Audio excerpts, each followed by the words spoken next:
Hello friends आपण मानक आम छटशाली यूट्यूब चैनल रे स्वागत। तो फ्रेंड्स वर्तमान आपण मान देखि पड़ुथिबे आपण मानक पई ओ ट्रिपल एससी बा Odisha subordinate staff selection commission तरफ गोटे नोटिस जारी कराई। आज डेट रे आपण मान देखि पड़ुथिबे 6 अगस्त 2026 रे नोटिस टी जारी करा जायछि। आपण माने ए नोटिस टी कोठी पाइबे ना आपण माने otripplec.gov.in वेबसाइट को विजिट करिके आपण माने ए नोटिस टी को पाई परिबे। এই ନୋଟିସ୍ ସହିତ ଆଉ ଗୋଟିଏ ମଧ୍ୟ ନୋଟିସ୍ ଆସିଛି।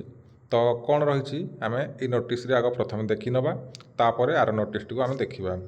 ତ ଏଇଠି ଦେଖନ୍ତୁ ଫ୍ରେଣ୍ଡସ୍, ବର୍ତ୍ତମାନ ଏଇଠି ଦେଖିପାରୁଥିବେ ଲେଖା ହୋଇଛି refund of examination fee for the post of RI ICDS supervisor VAW junior assistant ARI ଅମିନ୍ ଆଣ୍ଡ SFS ଅଣ୍ଡର CRE 2025।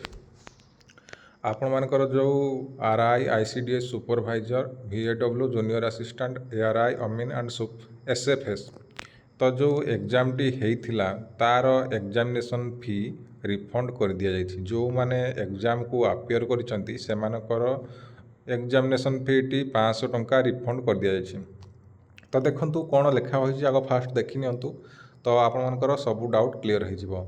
तो जो माने भी पाई नाहंती आपण मानकर रिफंड पैसाटी, तो से माने कौन करेंगे ताहा मध्य मु आपण मानकु कहूछि। तो देखंतु in pursuance of clause 4IV of advertisement number 3219 by OSSC dated 30/12/2025 process has already been started to refund the examination fee of 500 to the applicants who had paid the examination fee and appeared in the written test under CRE 2025। आपण मानकर 500 टंका refund पाए तो आपण मानकर already start हो जाइछि, कोन process start हो जाइछि। तो तापर देखंतु applicants who have not yet received the refunded amount, जो माने आपण माने रिसीव करि पारि नाहंती बा आपण मानकर अकाउंट को पैसाटी जाई नै, are required to log in to the commission's web portal using their user ID and password. तो आपण माने वेब पोर्टल माने OSSC रो ऑफिशियल वेबसाइट को जाइए आपण माने यूजर आईडी एवं पासवर्ड देके लॉग इन करिवे। Click on the menu examination fee refund management, सेठी आपण माने देखिबे गोटे examination fee refund management option थिबो। तो सेठी आपण माने क्लिक करिके on the candidates home page, तो सेठी आपण माने देखि परिबे check refund status and furnish their bank account details by 16 August 2026 to facilitate the refund process. तो जो मानकर आसीनी से माने चाहिए आपण माने बैंक अकाउंट दे पारिबे केबे पर्यंत ना 16 अगस्त 2026 पर्यंत। तो आपण मानकर रिफंड आसी जीवो। तापर देखंतु जो माने आपण माने रिसीव करिसंती तो से माने मध्य एठी देखि पारुथबे लेखा होइछि applicants who have already received the refunded amount may also log in to the commission's web portal through the above mentioned menu to verify their refund status. तो आपण माने वेरीफाई मध्य करि परिबे, जो माने पाई जाइछंती तो आपण मानकर वेरीफाई करि परिबे जे आपण माने पाइछंती। एई OSSC रे जो आपण माने एग्जाम टी देइछंती आपण माने सेइथिरु पाइछंती बोली आपण माने वेरीफाई करि परिबे। तो वर्तमान ये तो थिला आपण मानक पई देखंतु RI ICDS supervisor VAW junior assistant ARI अमीन एंड SFS। तो यार जो रिक्रुटमेंट हेतिला तार रिफंड विषय आपण माने जानि पारले। वर्तमान आर नोटिस टी कोन रहिछि आमे देखिबा। वर्तमान देखंतु एइठी आपण माने देखि पारुथबे एई टाइम मध्य आपण मानकर रिफंड पई नोटिफिकेशन टी जारी करा जाइछि OSSC तरफ refund of examination fee for the post of forester forest guard and excise constable under CRE 2025।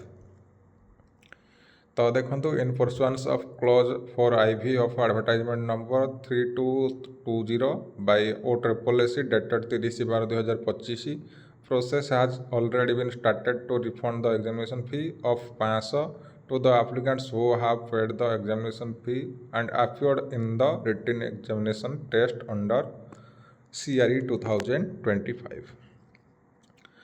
Applicants who have not yet received the refunded amount are required to log into the Commission's web portal using their user ID and password. Click on the menu Examination Fee Refund Management on the candidate's homepage. Check refund status and furnish their bank account details by 16 August 2026 to facilitate the refund process. Applicants who have already received the refunded amount may also log into the Commission's web portal through the above mentioned menu to verify their refund status. तो वर्तमान आपण माने जानी पारिले आपण माने केमती आपण मानकर रिफंड स्टेटस को चेक करि पारिबे बा आपण मानकर डिटेल सब देई पारिबे। तो आपण माने जानी पारिले आपण मानकर forester, forest guard and excise constable तो आरआई, एआरआई अमीन सबू आपण मानकर चेक करि पारिबे आपण मानकर रिफंड हेछि कि नाही।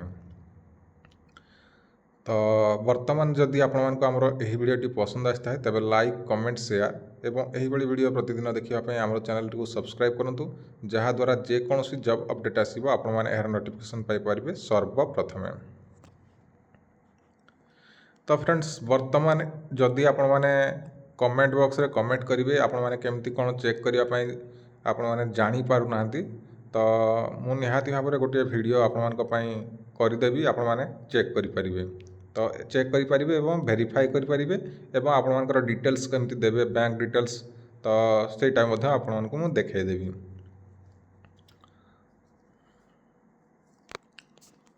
Thank you.